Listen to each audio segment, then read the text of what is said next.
14년이라는 세월이 흘렀습니다. 강원도 고성, 산과 바다가 맞닿은 그 조용한 마을에서 누구보다 마을을 사랑했던 남자가 어느 날 갑자기 사라졌습니다. 이장이었습니다.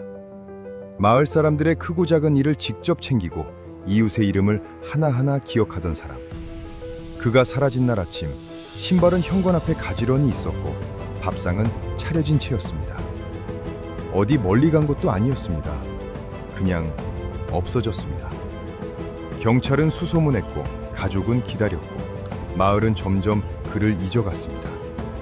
그리고 14년이 지난 어느 날 가장 충격적인 자백이 터져 나왔습니다. 그것은 낯선 이의 입에서가 아니었습니다.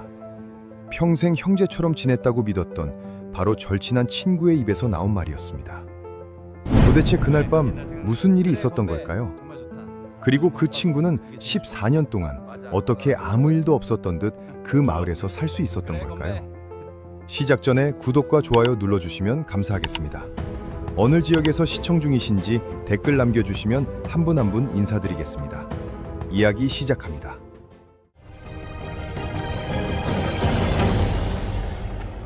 강원도 고성군 주광면의 어느 작은 마을이었습니다.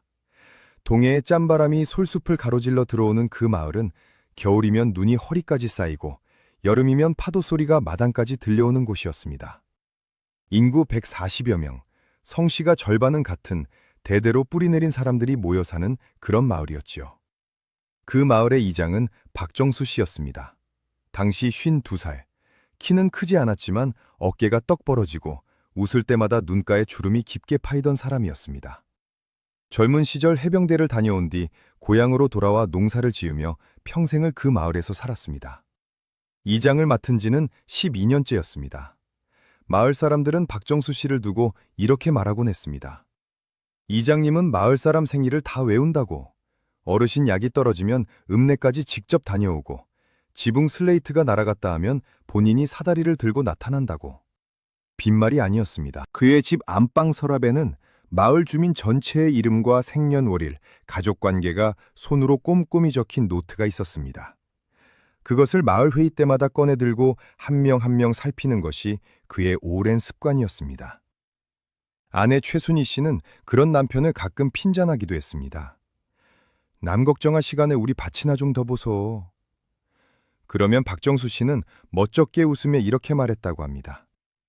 마을이 잘 돌아가야 우리도 잘 사는 거야. 슬아의 자녀는 둘이었습니다. 큰아들은 강릉에서 직장을 다니고 있었고 작은 딸은 고등학교 2학년이었습니다. 단출하지만 안정된 삶이었습니다. 1995년 가을, 그 해는 유독 단풍이 일찍 들었습니다. 설악에서 내려온 빛이 마을 어귀 감나무를 붉게 물들이던 시절, 박정수 씨는 마을 안길 포장공사 준공 신청을 앞두고 분주한 나날을 보내고 있었습니다. 군청을 오가고 서류를 챙기고 이웃마을 이장과 경계 문제로 몇 차례 실랑이를 벌이기도 했지요. 피곤하다는 말을 입에 달고 살던 때였습니다. 그럼에도 그는 매일 저녁 마을 한 바퀴를 걷는 것을 빠뜨리지 않았습니다. 어두워지기 전 마을 끝 느티나무까지 걷고 돌아오는 그 산책이 박정수 씨의 하루를 마무리하는 의식 같은 것이었다고 합니다. 그 마지막 산책이 있던 날의 전날 밤까지도 그는 여느 때와 다름없이 마루에 앉아 막걸리 한 잔을 기울이며 내일 할 일을 중얼거리고 있었다고 최순희 씨는 훗날 진술했습니다. 아무도 그날이 마지막이 될 것이라고는 생각하지 않았습니다. 박정수 씨가 사라진 것은 그로부터 하루 뒤 1995년 10월 14일 아침의 일이었습니다.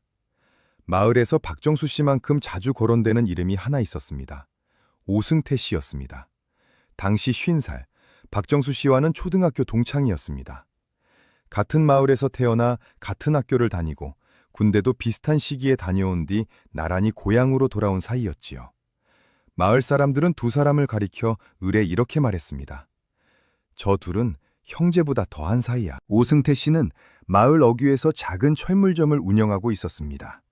농기구 수리부터 집수리 자재까지 골고루 취급하는 가게였는데 워낙 손재주가 좋아 멀리 속초에서도 찾아오는 손님이 있을 정도였습니다. 부침성이 좋고 말이 많은 편이라 가게에 들르면 한참을 앉아있다 가게 되는 그런 사람이었습니다. 두 사람이 얼마나 가까웠는지는 사소한 일상에서도 드러났습니다. 박정수 씨는 군청 서류를 챙길 때면 오승태 씨의 트럭을 빌렸고, 오승태 씨는 가게 허가 문제가 생길 때마다 박정수 씨를 불렀습니다. 명절이면 두 집이 번갈아 가며 상을 차렸고, 여름이면 함께 바다에 나가 그물을 걷기도 했습니다. 그러나 1995년 봄부터 두 사람 사이에 균열이 생기기 시작했습니다. 표면적인 이유는 땅이었습니다. 마을 안길 포장 공사를 추진하는 과정에서 오승태 씨 가게 앞 일부 토지가 도로 편입 예정 부지에 포함된 것이었습니다. 면적으로는 불과 12평 남짓이었지만 그 땅이 가게 앞 주차 공간으로 쓰이던 자리였기에 오승태 씨 입장에서는 결코 작은 문제가 아니었습니다. 오승태 씨는 박정수 씨를 찾아가 몇 차례 따졌습니다. 형이 이걸 막아줘야 하는 거 아니야. 나 어떻게 하라고. 박정수 씨는 난처한 표정을 지으면서도 원칙을 내세웠습니다. 군청 결정이야. 나도 어떻게 할 수가 없어. 보상금은 내가 최대한 올려보려고 하니까 기다려봐. 그 말이 오승태 씨에게는 거절로 들렸던 모양입니다. 이후 두 사람은 눈에 띄게 만남이 줄었습니다. 오승태 씨는 마을 회의에 나오지 않는 날이 생겼고, 박정수 씨가 가게를 들르면 예전처럼 반갑게 맞지 않았다고 당시 마을 주민들은 기억했습니다. 그러나 겉으로는 여전히 인사를 나누는 사이였습니다. 박정수 씨가 사라지기 4일 전 두 사람이 함께 막걸리를 마셨다는 것을 목격한 이웃도 있었습니다. 오승태 씨 가게 뒷방에서였습니다. 밤 9시가 넘은 시각이었고 창문으로 두 사람의 목소리가 들렸는데 말다툼인지 그냥 대화인지 구분이 되지 않을 정도의 낮은 톤이었다고 했습니다. 그것이 마을 사람 누군가가 두 사람을 함께 목격한 마지막 장면이었습니다. 4일 뒤 박정수 씨는 사라졌습니다. 1995년 10월 14일 새벽부터 동해 쪽에서 차가운 바람이 불어왔습니다. 기온은 영하로 떨어지지 않았지만 체감은 그보다 훨씬 낮았고 마을 어귀 감나무 잎이 하룻밤 사이 절반쯤 떨어져 내린 아침이었습니다. 최순희 씨는 평소보다 30분 일찍 일어났다고 했습니다. 남편이 그날 오전 군청에 안길 공사 관련 서류를 제출하러 가야 했기 때문이었습니다. 된장찌개를 끓이고 계란 2개를 부치고 깍두기를 꺼내 밥상을 차렸습니다. 남편을 깨우러 안방으로 들어갔을 때 이불은 걷혀 있었습니다. 벌써 일어났나 보다 하고 부엌으로 다시 나왔는데 남편이 없었습니다. 화장실도 아니었습니다. 마당도 아니었습니다. 현관 앞에는 남편이 늘 신던 검정 고무신이 가지런히 놓여 있었습니다. 외출할 때 신는 운동화도 제자리에 있었습니다. 최순희 씨는 처음에는 이상하다고 생각하지 않았습니다. 워낙 이른 아침부터 마을 일로 돌아다니는 사람이었으니까요. 슬리퍼 차림으로 잠깐 이웃집에 들른 것이겠거니 했습니다. 밥상을 그대로 두고 집안일을 시작했습니다. 1시간이 지나도 돌아오지 않았습니다. 2시간이 지났습니다. 차려놓은 된장찌개가 식어 있었습니다. 최순희 씨가 본격적으로 불안을 느끼기 시작한 것은 오전 10시가 넘어서였습니다. 이웃집을 돌며 물어봤지만 아무도 박정수 씨를 본 사람이 없었습니다. 군청에도 전화를 걸었습니다. 오늘 방문 예정이셨는데 아직 안 오셨다는 대답이 돌아왔습니다. 그제서야 최순희 씨는 발이 떨리기 시작했다고 했습니다. 경찰에 신고한 것은 그날 오후 2시였습니다. 출동한 고성경찰서 지구대 소속 순경 2명은 집 안팎을 간단히 살피고 주변 이웃에게 몇 가지를 물었습니다. 특이한 점은 발견되지 않았습니다. 다툼의 흔적도 외부 침입의 흔적도 없었습니다. 순경 중 한 명이 최순희 씨에게 조심스럽게 물었습니다. 혹시 최근에 남편분이 많이 힘드셨다거나 가출 같은 걸 시사하는 말씀을 하신 적은 없으셨나요? 최순희 씨는 그 말에 그 자리에서 주저앉았다고 합니다. 그이가 왜 도망을 가요? 그이가 왜? 그날 저녁 마을 청장년 12명이 자발적으로 모여 인근 야산과 해안선 일대를 수색했습니다. 손전등 불빛이 솔숲을 헤집고 다녔지만 아무것도 나오지 않았습니다. 박정수 씨의 흔적은 어디에도 없었습니다. 그런데 그날 밤 마을에서 한 가지 이상한 일이 있었습니다. 수색이 한창이던 저녁 8시경 오승태 씨의 철물점 뒤편 공터에서 무언가 타는 냄새가 났다고 이웃 주민 한 명이 기억했습니다. 당시에는 쓰레기를 태우나 보다 하고 지나쳤다고 했습니다. 그 냄새가 무엇이었는지 아무도 그때는 물어보지 않았습니다. 고성경찰서에 박정수 씨 실종 신고가 접수된 것은 1995년 10월 14일 오후 2시였습니다. 담당은 고성경찰서 형사계 소속 이문철 순경이었습니다.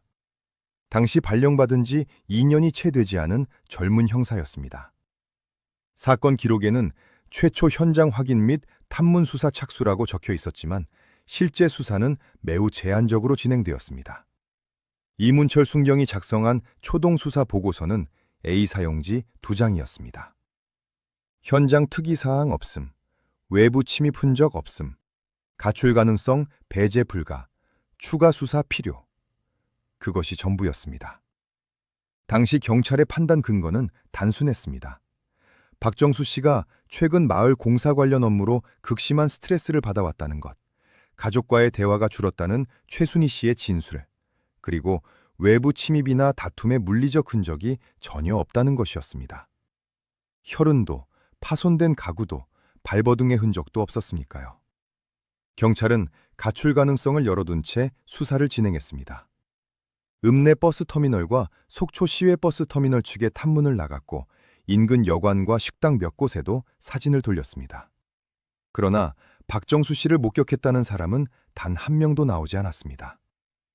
석 달이 흘렀습니다. 1995년 연말, 사건은 사실상 미제로 분류되었습니다.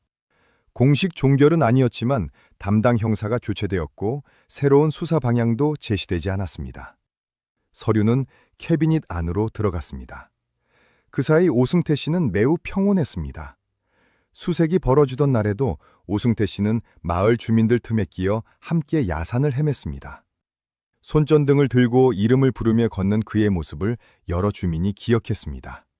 걱정스러운 표정이었다고 했습니다.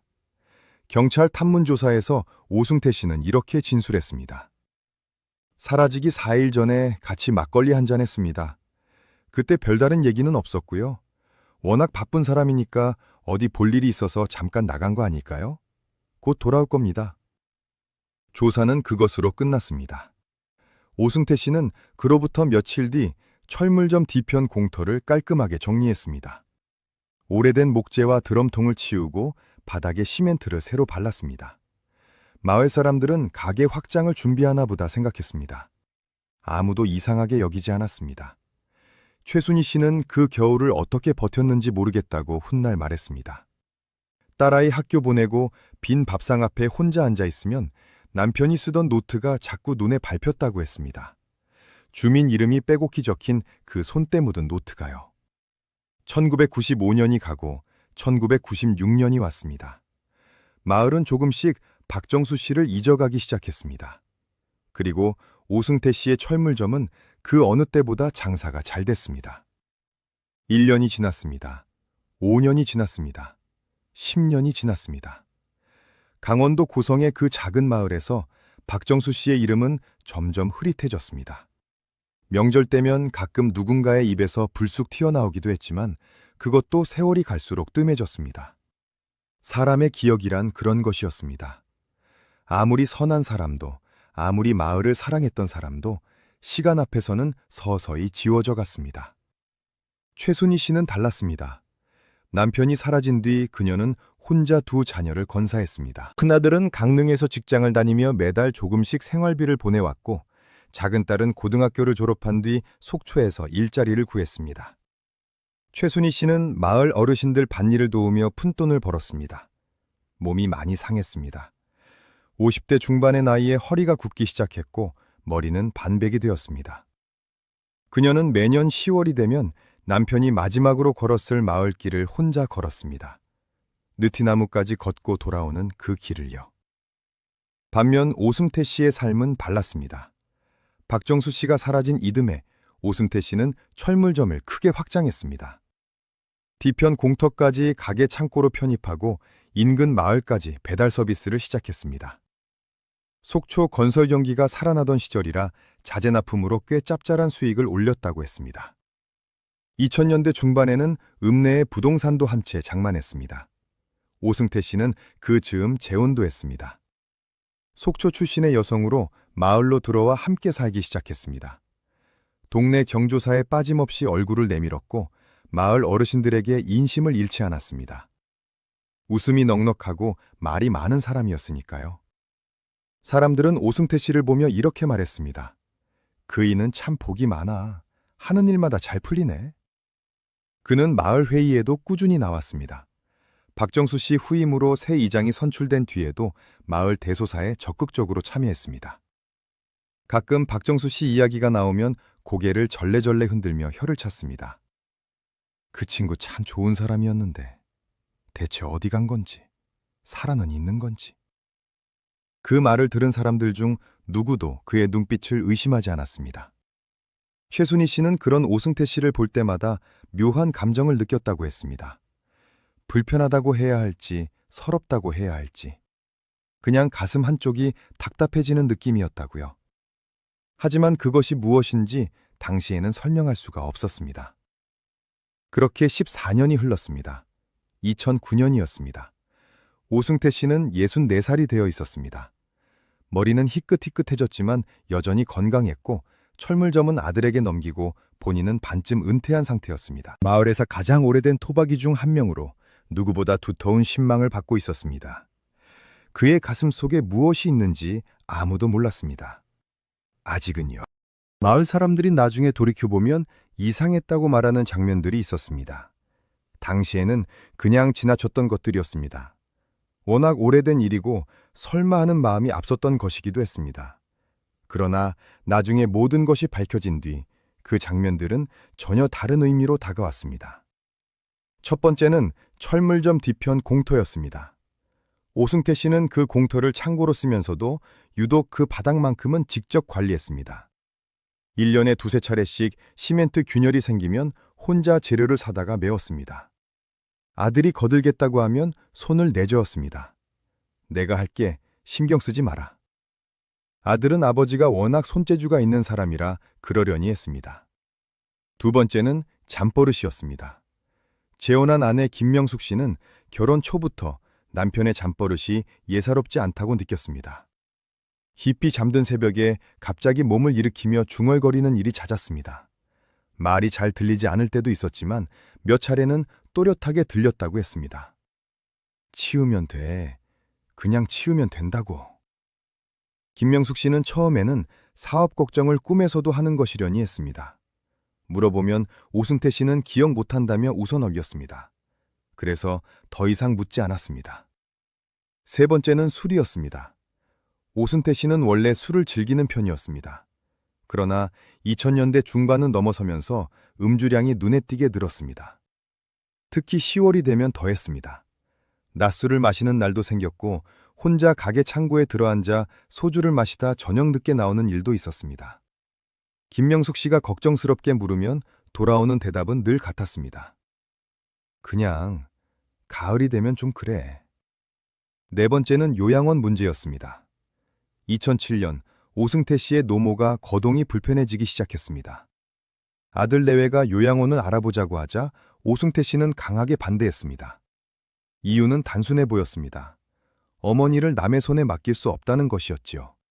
그러나 김명숙 씨는 나중에 이렇게 말했습니다. 그게 어머니 걱정만은 아니었던 것 같아요. 낯선 사람이 이 집 구석구석을 들여다보는 걸 못 견뎌 하셨거든요. 노모는 결국 요양원에 가지 않고 2009년 초 자택에서 노환으로 세상을 떠났습니다. 그리고 노모의 장례를 치른 직후였습니다. 오승태 씨는 홀로 창고에 들어가 2시간 넘게 나오지 않았습니다. 김명숙 씨가 문을 두드렸을 때 안에서 들려온 것은 대답이 아니라 낮고 길게 이어지는 울음소리였습니다. 어머니를 잃은 슬픔이라고 생각했습니다.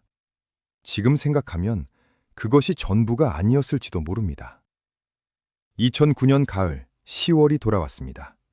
박정수 씨가 사라진 지 꼭 14년이 되는 달이었습니다. 오승태 씨는 그달 유독 술을 많이 마셨습니다. 그리고 그달의 어느 날 밤 오래된 친구에게 전화를 걸었습니다. 그 전화가 모든 것을 바꿔놓았습니다. 2009년 10월 고성군 주광면 일대에 소규모 도로 확장 공사가 시작되었습니다. 군청 발주 공사였습니다. 마을 안길을 넓히고 노후 배수로를 교체하는 작업이었는데 공사 구간이 마을 어기 철물점 일대를 포함하고 있었습니다. 오승태 씨 가게 뒤편 창고와 공터 일부가 공사 범위에 걸쳐 있었습니다. 굴착기가 들어온 것은 10월 중순이었습니다. 공사 인부들이 창고 뒤편 시멘트 바닥을 걷어내기 시작한 지 얼마 되지 않아서였습니다. 굴착기 버킷이 땅을 한 차례 더 파고 들어갔을 때 작업반장이 굴착기를 멈추라고 소리쳤습니다. 흙 속에서 무언가가 나왔습니다. 처음에는 인부들도 그것이 무엇인지 몰랐습니다. 오래된 천조각처럼 보이는 것이 있었고 그 아래로 형태를 알아보기 힘든 덩어리가 있었습니다. 그러나 작업반장은 직감적으로 알았습니다. 삽을 들고 조심스럽게 주변 흙을 걷어냈을 때 뼈가 나왔습니다. 경찰에 신고가 접수된 것은 오전 11시 40분이었습니다. 고성경찰서 강력팀 소속 윤서진 경위가 현장에 도착한 것은 신고로부터 25분 뒤였습니다. 국립과학수사연구원 강원출장소 감식팀도 오후 늦게 합류했습니다. 현장은 즉시 통제되었고 굴착 작업은 전면 중단되었습니다. 감식 결과는 3일 뒤 나왔습니다. 성인 남성의 유골, 키는 165cm에서 170cm 사이로 추정. 매장 시기는 10년에서 15년 전으로 추정. 후두부의 둔기에 의한 함몰골절 흔적이 확인되었습니다. 타살이었습니다. 윤서진, 경위는 즉시 14년 전 미제 실종 사건 기록을 열람했습니다. 박정수, 1943년생, 실종 당시 52살, 신장 167cm. 일치했습니다. DNA 감정을 위해 최순희 씨와 큰아들이 검체를 제출했습니다. 결과가 나오기까지 2주가 걸렸습니다. 그 2주 동안 최순희 씨는 잠을 거의 자지 못했다고 했습니다. 두렵기도 했고 한편으로는 이제라도 알게 되는 것이 낫다는 생각도 들었다고요. 2009년 11월 초 국과수 감정 결과가 나왔습니다. 유골의 미토콘드리아 DNA가 최순희 씨 및 큰아들의 것과 일치한다는 결론이었습니다. 14년 만이었습니다. 박정수 씨는 그 자리에 있었습니다. 단 한 번도 마을을 떠난 적이 없었습니다. 가장 친한 친구라고 믿었던 사람의 가게 뒤편, 시멘트 바닥 아래에 묻혀 있었습니다. 윤서진 경위는 사건 기록을 처음부터 다시 읽었습니다. 1995년 초동수사보고서, A 사용지 2장, 현장 특이사항 없음, 가출 가능성 배제 불가. 그는 보고서를 덮으며 한동안 말이 없었다고 합니다. 그리고 오승태 씨에 대한 내사를 시작했습니다. 윤서진 경위가 내사를 시작하면서 가장 먼저 한 일은 당시 마을 주민들을 한 명씩 다시 만나는 것이었습니다. 14년이 흐른 뒤였습니다. 마을을 떠난 사람도 있었고 세상을 뜬 어르신도 있었습니다. 그러나 여전히 그 마을에 살고 있는 사람들이 있었고 그들의 기억 속에는 당시 경찰이 미처 건드리지 못한 것들이 남아 있었습니다. 첫 번째 진술은 마을 어기 구멍가게를 운영하던 60대 여성 박옥순 씨에게서 나왔습니다. 박옥순 씨는 1995년 10월 14일 새벽, 그러니까 박정수 씨가 사라진 바로 그날 새벽 4시경 잠을 자다 트럭 소리에 깼다고 했습니다. 가게가 마을 안길 바로 옆이었기 때문에 차 소리가 크게 들렸다고 했습니다. 오승태 씨 트럭이었습니다. 분명히 그 트럭이었어요. 머플러 소리가 달랐거든요. 워낙 낡아서 덜덜거리는 소리가 특이했어요. 그때는 그냥 어디 급한 일이 있나 보다 했죠. 당시 경찰 조사에서 이 사실을 말하지 않은 이유를 묻자 박옥순 씨는 한동안 입을 열지 못했습니다. 오승태 씨가 워낙 마을에서 힘 있는 사람이었어요. 그리고 솔직히 말하면 무서웠어요. 설마 했고요. 두 번째 진술은 오승태 씨의 먼 친척뻘 되는 50대 남성 오창섭 씨에게서 나왔습니다.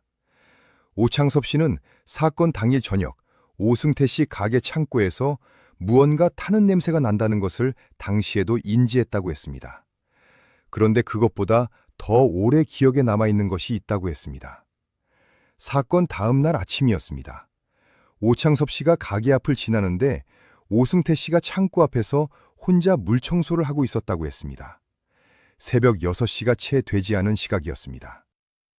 형, 이른 아침부터 뭐 하세요? 그렇게 물었더니 오승태 씨가 이렇게 말했다고 합니다. 기름 쏟았어, 냄새나서. 오창섭 씨는 그 말을 듣고 그냥 지나쳤습니다. 당시에는요. 그런데 나중에 자꾸 생각이 나더라고요. 새벽에 혼자 물청소를 하는 사람 얼굴이 그렇게 창백할 수가 없었거든요. 세 번째이자 가장 결정적인 진술은 뜻밖의 인물에게서 나왔습니다. 오승태 씨의 오랜 친구이자 당시 마을 인근에서 농사를 짓던 이규봉 씨였습니다. 70이 넘은 노인이었습니다. 이규봉 씨는 윤서진 경위 앞에 앉아 한동안 손만 내려다봤습니다. 그러다 천천히 입을 열었습니다. 2009년 10월 유골이 발견되기 직전이었습니다. 오승태 씨에게서 전화가 왔다고 했습니다. 밤 10시가 넘은 시각이었습니다. 술에 취한 목소리였습니다. 규봉아, 나 이제 어떡하냐? 이규봉 씨는 무슨 말인지 몰라 되물었습니다. 그러자 오승태 씨가 말했습니다. 정수 말이야. 내가 정수한테 너무 큰 짓을 했어. 이규봉 씨는 그 말을 듣고 가슴이 철렁 내려앉았다고 했습니다. 그러면서도 차마 더 묻지 못했다고 했습니다. 전화를 끊고 나서 밤새 잠을 자지 못했다고요. 다음날 유골 발견 소식이 마을에 퍼졌습니다. 이규봉 씨는 그때도 경찰에 전화를 하지 않았습니다.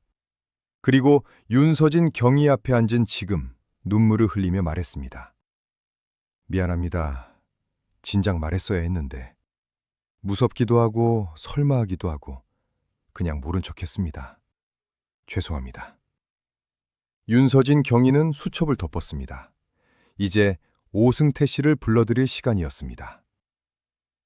2009년 11월 12일 오승태 씨가 고성경찰서 강력팀 조사실에 들어선 것은 오전 10시였습니다.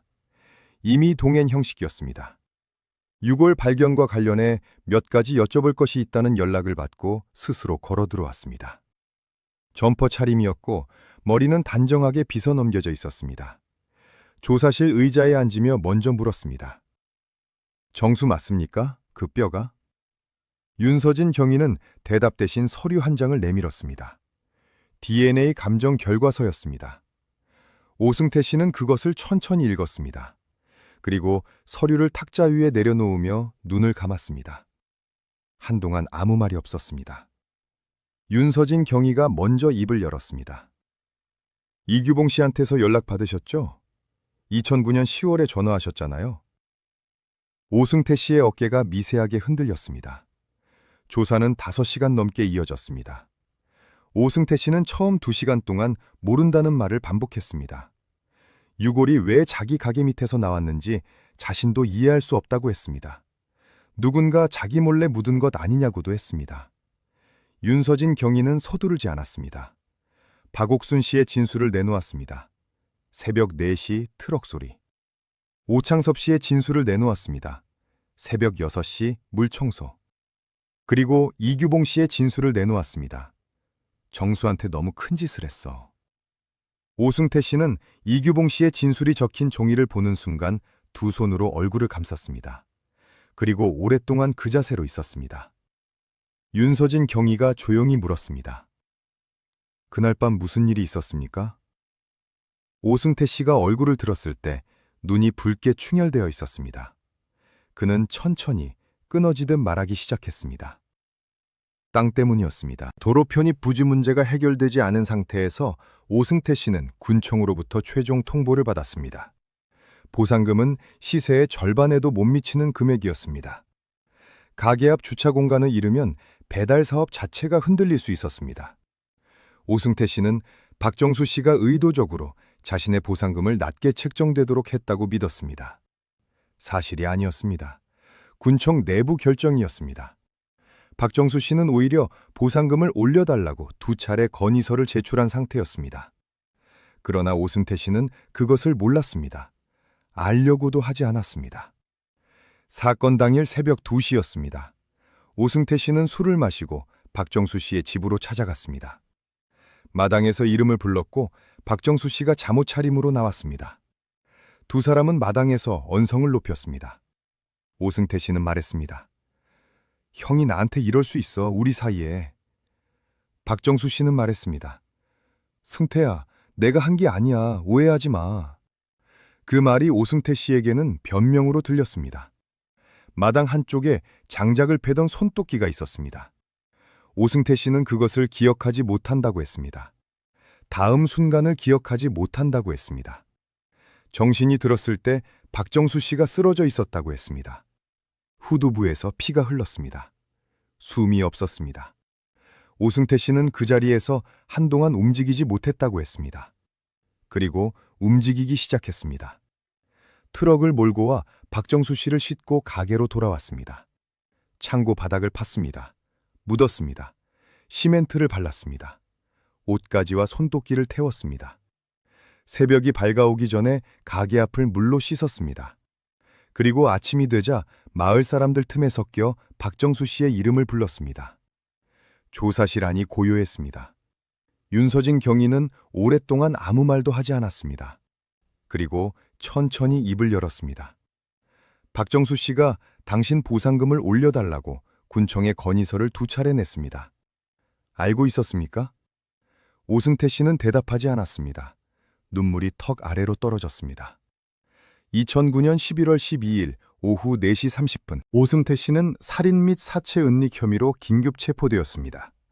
고성경찰서 강력팀 윤서진 경위가 수갑을 채우는 동안 오승태 씨는 저항하지 않았습니다. 고개를 숙인 채 조사실 문을 나섰습니다. 복도 끝 창문으로 늦가을 햇살이 들어오고 있었습니다. 그는 그 빛을 보지 않았습니다. 체포 소식은 그날 저녁 마을에 퍼졌습니다. 마을 사람들은 처음에는 믿지 않았습니다. 오승태 씨가, 그 오승태 씨가. 입에서 입으로 전해지는 동안에도 고개를 젓는 사람이 많았습니다. 그러나 밤이 깊어지면서 아무도 말을 잇지 못했습니다. 저마다 자신의 기억 속 어딘가를 들여다보고 있었습니다. 그리고 그제서야 보이는 것들이 있었습니다. 최순희 씨에게 소식이 전해진 것은 저녁 7시였습니다. 큰아들이 직접 찾아왔습니다. 무릎을 꿇고 어머니의 손을 잡았습니다. 최순희 씨는 아들의 말을 끝까지 듣고 나서 한동안 아무 말도 하지 않았습니다. 창밖을 바라보다가 천천히 눈을 감았습니다. 그리고 작게 말했습니다. 그이가 거기 있었구나. 그 자리에 쭉 있었구나. 14년이었습니다. 그 세월 동안 남편은 단 한 발짝도 마을을 벗어나지 않았습니다. 가장 친한 친구라고 믿었던 사람의 가게 바닥 아래 시멘트에 덮인 채 누워 있었습니다. 검찰은 오승태 씨를 살인 및 사체 은닉 혐의로 기소했습니다. 재판은 이듬해인 2010년 봄부터 시작되었습니다. 오승태 씨 측 변호인은 우발적 범행이었음을 주장했습니다. 사전에 계획된 살인이 아니라 순간적인 분노가 빚은 비극이라는 논리였습니다. 피해자와 수십 년을 함께한 관계였다는 점, 사건 이후 심각한 죄책감에 시달려왔다는 점도 선처 사유로 제출되었습니다. 검사는 반박했습니다. 우발적이었다면 왜 시멘트로 덮었습니까? 우발적이었다면 왜 14년간 침묵했습니까? 우발적이었다면 왜 피해자 가족이 눈물로 세월을 보내는 동안 본인은 재혼을 하고 사업을 키우며 살았습니까? 재판부는 2010년 6월 오승태 씨에게 징역 15년을 선고했습니다. 법정에서 최순희 씨는 피해자 가족 진술을 신청했습니다. 재판장 앞에 서서 그녀는 준비해온 종이를 꺼내 들었습니다. 손이 떨렸습니다. 그러나 목소리는 흔들리지 않았습니다. 제 남편은 마을 사람 생일을 다 외우는 사람이었습니다. 이웃 지붕이 날아가면 사다리를 들고 나가는 사람이었습니다. 그 사람이 마지막으로 믿었던 게 친구였는데 그 친구한테 죽었습니다. 저는 오늘 이 자리에서 제 남편 이름을 다시 한번 불러주고 싶습니다. 박정수. 그이는 끝까지 좋은 사람이었습니다. 법정안이 조용해졌습니다. 박정수 씨의 유골은 2009년 겨울 고성군 화정장에서 화장된 뒤 고향 마을이 내려다 보이는 야산, 양지바른 자리에 안치되었습니다. 비석은 크지 않았습니다. 이름과 생몰 연도, 그리고 짧은 문장 하나가 새겨졌습니다. 이 마을을 사랑했던 사람. 안치식 날 마을 사람 50여 명이 야산을 올랐습니다. 저마다 흰 국화 한 송이씩을 들고 있었습니다. 바람이 불었습니다. 동해 쪽에서 불어오는 짭짤한 바람이 솔숲을 흔들었습니다. 최순희 씨는 비석 앞에 꽃을 놓으며 말했습니다. 이제 다 왔어요. 오래 기다렸지요. 진실은 언제나 땅 위로 올라옵니다. 아무리 깊이 묻어도, 아무리 두껍게 덮어도 시간이 지나면 반드시 모습을 드러냅니다. 오승태 씨가 14년간 그 바닥을 혼자 메우고 또 메웠던 것은 진실을 감추기 위해서였겠지만 결국 그 땅이 스스로 입을 열었습니다. 박정수 씨가 마지막으로 걸었을 마을 안길에는 지금도 감나무가 서 있습니다. 가을이 되면 열매가 붉게 익습니다. 마을을 사랑했던 그 사람을 기억하듯이 해마다 변함없이 붉어집니다. 미제 사건 잊혀진 기록. 오늘 이야기가 마음에 드셨다면 구독과 좋아요 부탁드립니다. 다음에는 더 흥미로운 이야기를 가지고 오겠습니다. 시청해 주셔서 감사합니다.